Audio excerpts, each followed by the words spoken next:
What is up, fellow benchwarmers? Welcome to your daily fantasy quiz.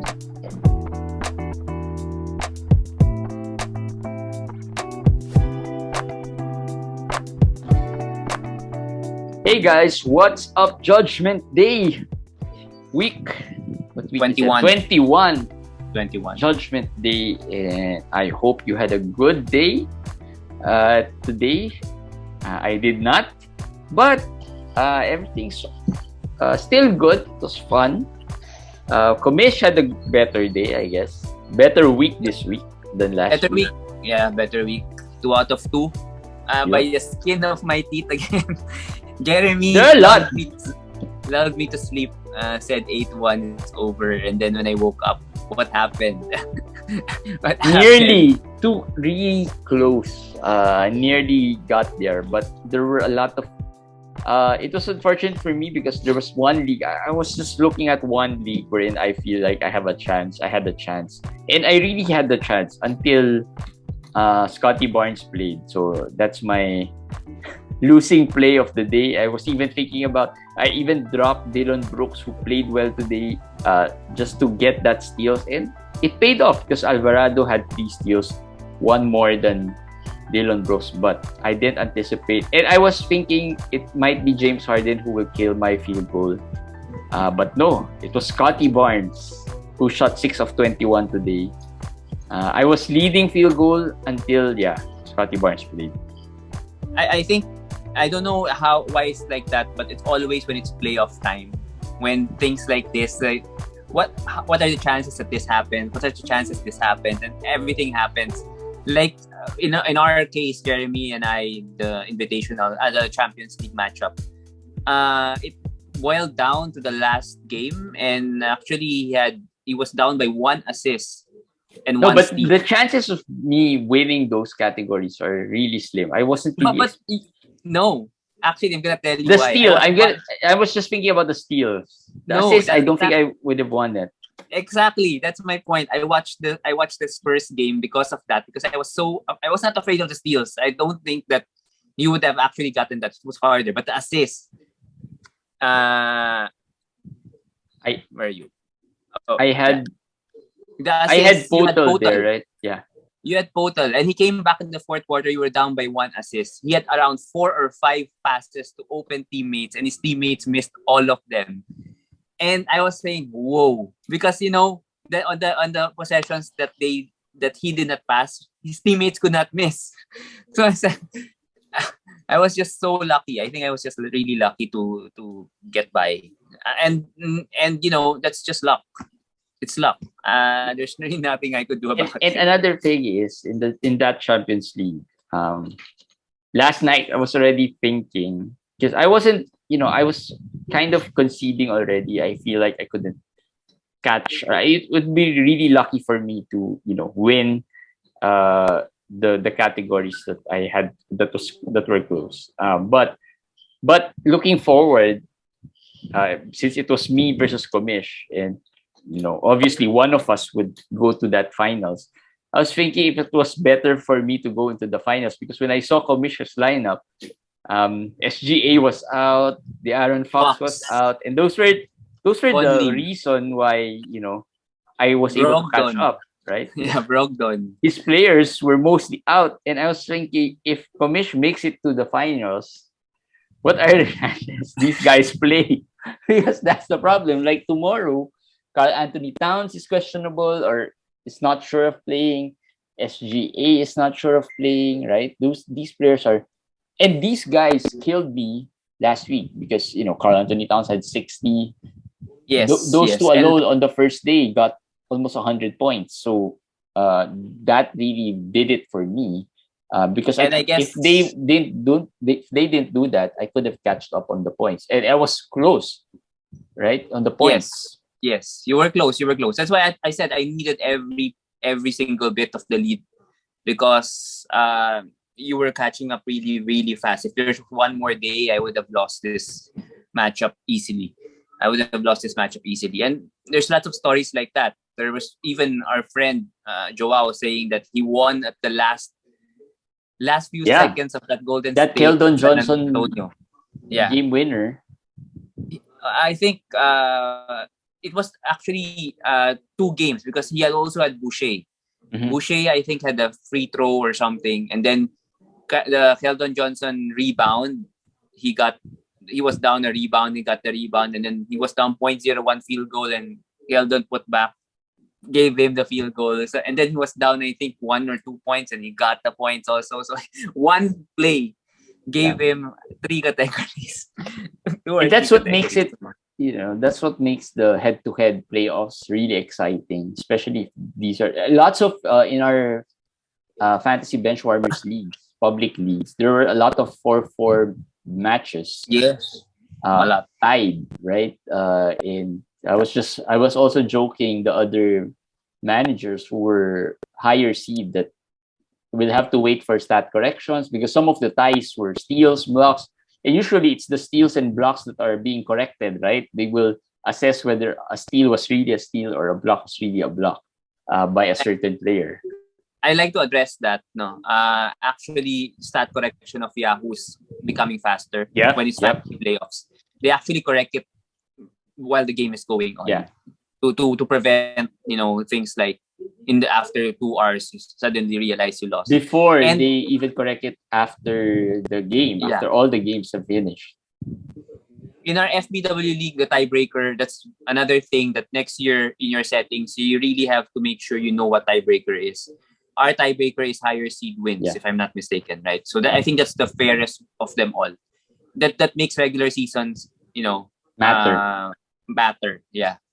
Aside from that, if you don't want higher seeds, the next possible thing you could do is the matchup. Who has the better But I don't like that. I don't like that tiebreaker because I lost one because of that. I mean, I was a higher seed. Yeah. But maybe that week when we were facing each other, I had a bad week. So That's true.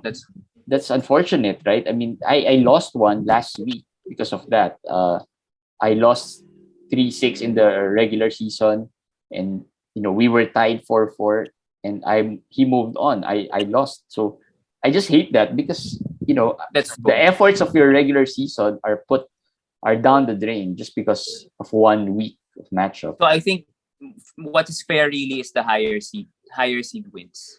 Yeah. That's Is that the fair. standard? I think that's the standard, right?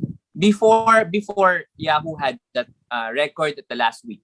Like if your Mm. last regular season week is week 20, your record there, that would be whoever the higher record. If you're still tied there, they go to week 19, to week 18. I don't get that. I really don't get that. What makes week 20 more valuable than week 1?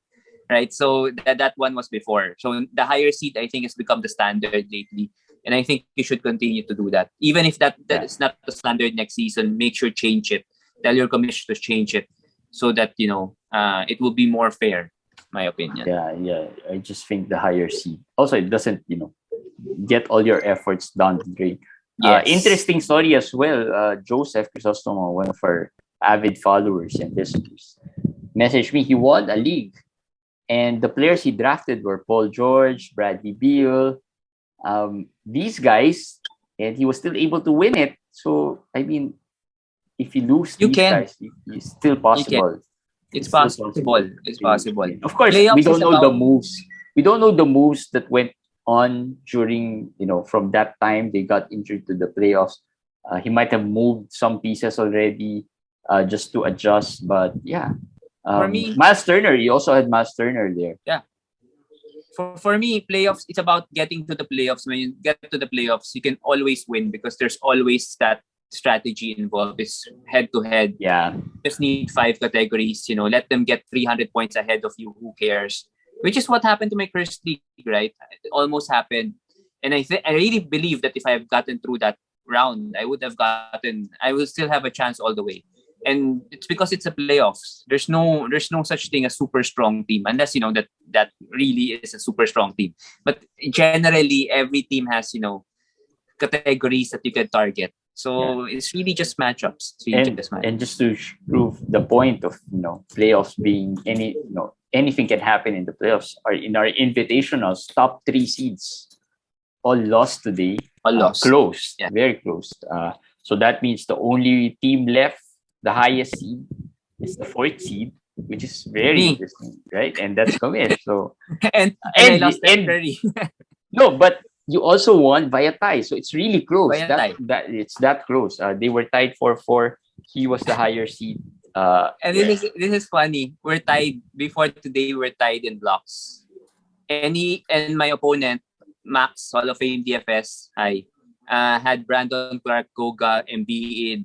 Who else? And he picked up the Andre Jordan. He picked up all blockers, and I had, I did have two blockers, Mitch and Capella. That's it. The others, I didn't have any blockers, and Mitch and Capella got one each. And then Tate got one. That's it. I had three blocks. So I said, that's over. Brandon Clark had five the other day.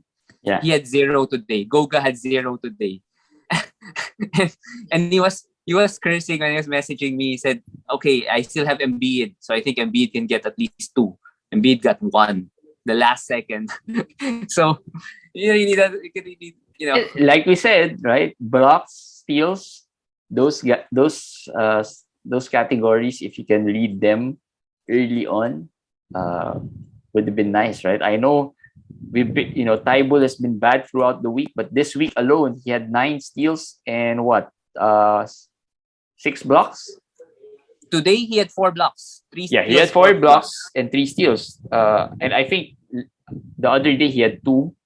The first day I didn't think he had any, but he had 6 steals the other day. So overall, he still averaged 2 to 3 steals per game in 3-4 games, right? So still solid numbers if you're just looking for steals and blocks.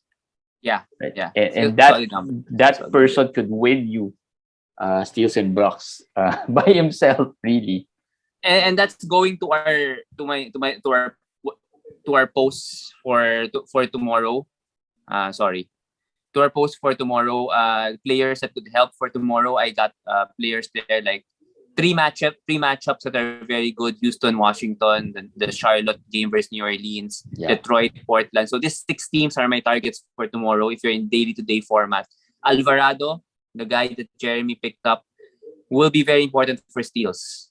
Jose Alvarado. If you didn't get Alvarado, Chris Dunn tomorrow will be also very important for steals. So these are guys that you want to start your week now with. If you have both on your waiver wire, who do you prioritize? Yeah, right? Because I know New Orleans schedule is not good. So after tomorrow, they'll have a 2-day break. That's the challenge for Alvarado. If you didn't get him yesterday, they'll have a 2 days break after tomorrow. And then, you don't know. After 2 days, Devontae Graham might play. We don't know that. But New Orleans is one of the 2 teams that have 3 games in 4 days at the last 4 days of this week. 3 games in 4 days. So it's hard to balance it. It's like you pick him Monday, you have to wait for 2 days, but then you'll be rewarded at the last 4 days. So Chris Dunn's schedule is 4 games also. Same with Alvarado, but it's every other spread day. out. Yeah, spread out. It's every other day. So who's better? I really like Alvarado. Sorry, but the thing. All right. So here's my playing devil's advocate on Alvarado. What if Devontae suddenly plays, later this week?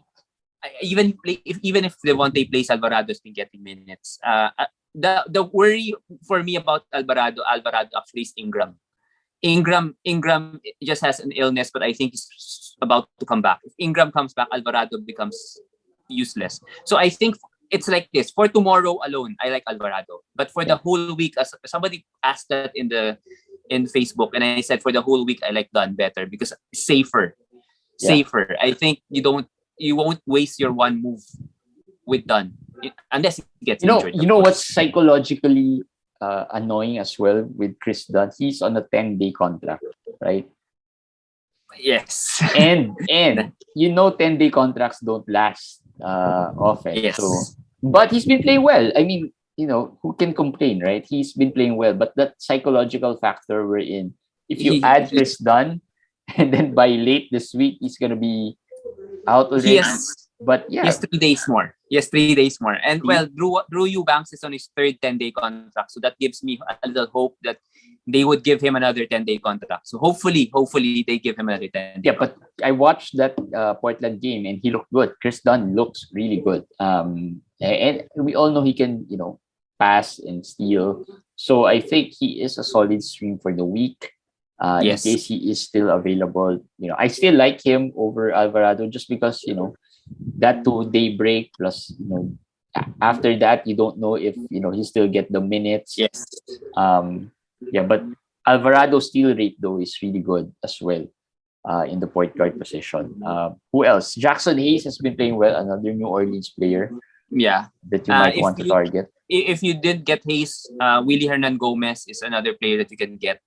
But I'm personally waiting for maybe later in the week to check, because as we said, the schedule at the start of the week not that good. Yeah. Pokusevski, in case he was dropped. Yep. I think that's a better target for you this week because their schedule is also like Portland's. It's spread out every other day. I think their games. They have a heavy schedule at the start of the week. Yeah. After I think the third day, they only have one more game. So actually, the OKC players after that third day could drop some of them already. Yeah. Check. We will update you per segment of the week. As of now, yeah, OKC is okay. Atlanta is okay. They have a back-to-back also on Wednesday, Thursday. So, but after that, the second half, it changes rapidly. Some teams have bad schedules in the second. Like we said, there are teams with 2 games this week. The Spurs, Sacramento, and Clippers. The Clippers. Yeah, the Clippers. They have 2 games this week, so it's going to be hard to stream players from those teams. Clippers, though, there's really not much streamable players. Sacramento, though, has a couple of hot streamers, Davion Mitchell and Deontay DiVincenzo. So I'm not sure if you're willing, like Davion today, was it today or yesterday? Today played really well.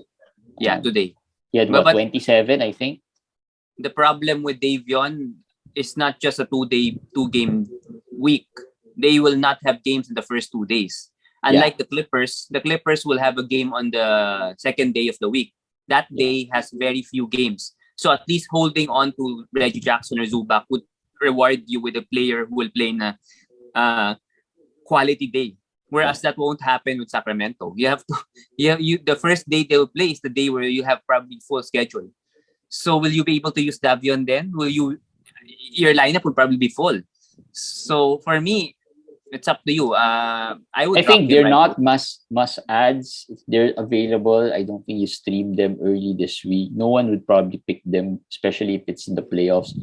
Seeing that in the playoffs, rarely do you see managers pick for the late this week, right? Yes. Rarely do you see that. They will pick a player who has a game.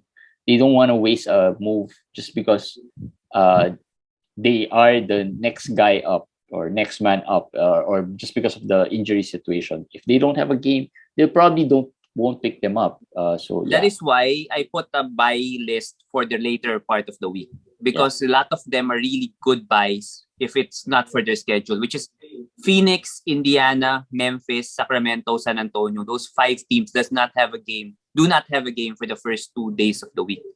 So that gives like Torrey these Craig, guys like Chuma, Piki. Yeah. Well, Chuma, you can add him already for Wednesday, Thursday. Yes, a back-to-back. Yeah. But the rest, maybe for another day. Here, for O'Shea, yeah. Okay, Jalen Smith. Although these guys have been rostered now, if they're rostered, do you drop them early? You drop them now to stream or what? If you are daily today, you can still drop them, right? Because you can still get here for tomorrow. But if you're not daily today, it might be too late because you're already dropping. You're already picking up for the day after, right? So just wait it out, just one day, right? So just wait it out. But if you're for daily today, you could drop them and then get player for 2 days at least. Get that roster, especially if you have multiple players like that. If you have O'Shea, and then you have a player from Phoenix, maybe Torrey Craig, you also stream them. Having players like that, multiple players like that without games in the first 2 days will be tough. Yeah, will be hard. Torrey Craig is another player without Jake, although Crowder played today. But he's back, I think, acted up. So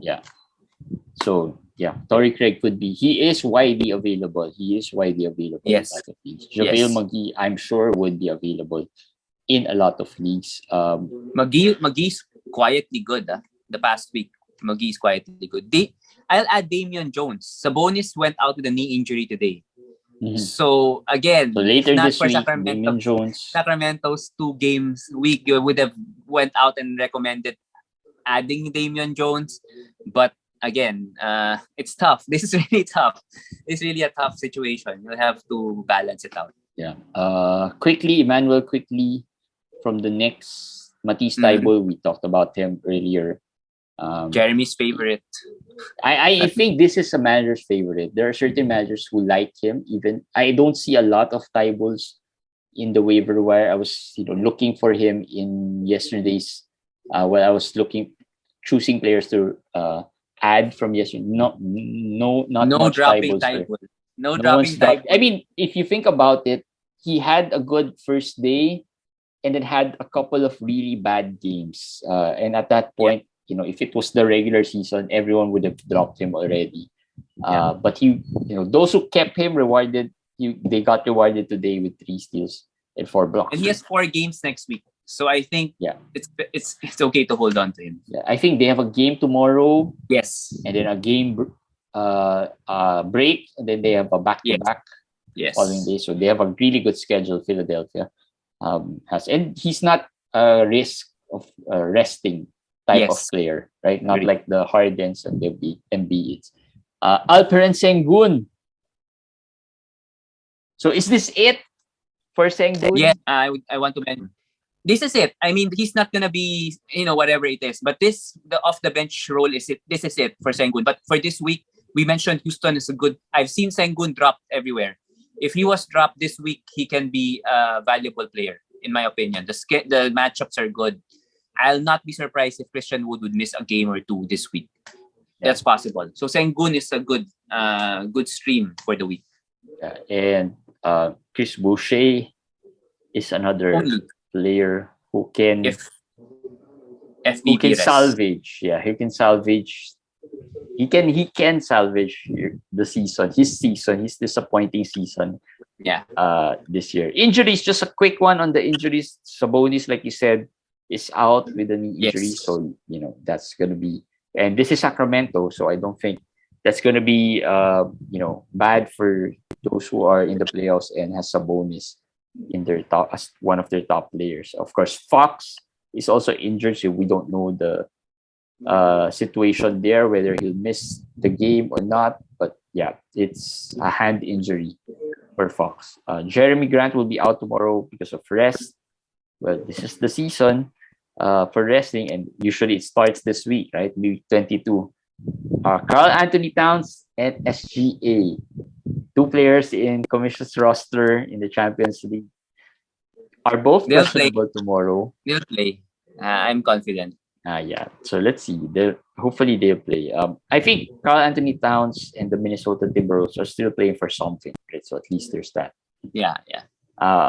SGA and OKC, well, they're playing for ping pong balls, so we don't know. But at least, I think with SGA still playing at this point, I think that's already a blessing, right?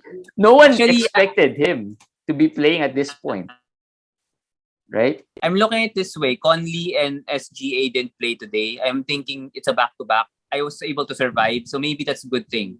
Like, if they played today and tomorrow both of them rest, that would have been worse. Since I survived anyway, it was actually better that they rested already and tomorrow they would play. So I'm just looking at it that way. Maybe that's the case. So looking at the positive side. Yeah.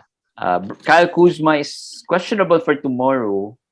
But let's see, because he didn't play the last game. We don't really know of any major injury with Kyle Kuzma, so it could have been just a rest. But we'll see what happens. But yeah, you have to watch out because there are some good streaming options there. Abdiha, who else? Rui Hachimura. So those guys. Gafford, yeah. They could be good streaming options for you guys. Ja Morant was out looks today. like he's gonna be out for a while. A couple more days. They said they're gonna give him some rest. So let's see. The good thing is Do they have a game tomorrow? I don't think they have. No, a no, game no. tomorrow. They're one of the teams that have a 2-day break. Yeah, so I So think they're- that could bode well for Jamarant Yeah. owners. So those rests could help him later this week. So yeah, those are the updates we have for Judgment Day. Of course, congratulations to all those who made it to the top 2 or the finals for public leagues. All of them except for the Castaway League will be invited to next year's Champions League. So they'll be part of that Champion of Champions League. And then the winner of the Castaway League will also be invited there. So yeah, it'll be exciting next year. I'm seeing lots of comments about managers looking for leagues already for next year. Well, just hold your horses. We'll get there. But now, let's enjoy the playoff season of fantasy, because this is the exciting weeks we have of fantasy playoff basketball. All right. So yeah, that's it for today's Daily Fantasy Quickie. And we'll see you guys tomorrow. Good luck to all your playoff teams. Everyone's in the playoffs now, so everyone will be able to relate to a lot of playoff discussions and stories. So we'll see you guys tomorrow. Bye. Bye.